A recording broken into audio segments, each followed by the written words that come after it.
প্রিয় বন্ধুরা, আসসালামু আলাইকুম। সবাই কেমন আছেন? পবিত্র মাহে রমজানের শেষ 10 দিন, লাইলাতুল কদর, গুরুত্বপূর্ণ রাত।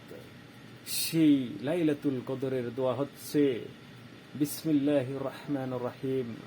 আল্লাহুম্মা ইন্নাকা হিব্বুন তুহিব্বুল কারীমুন আফু আন্না। আল্লাহুম্মা ইন্নাকা হিব্বুন তুহিব্বুল কারীমুল আফু আন্না। অর্থ হচ্ছে, হে আল্লাহ, আপনি ক্ষমাশীল, আপনি ক্ষমা করতে ভালোবাসেন, অতএব আপনি আমাদেরকে ক্ষমা করুন।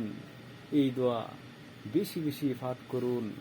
লাইলাতুল কদর তালাশ করুন। গুরুত্বপূর্ণ রাত সেই লাইলাতুল কদর। লাইলাতুল কদর কিভাবে তালাশ করবেন?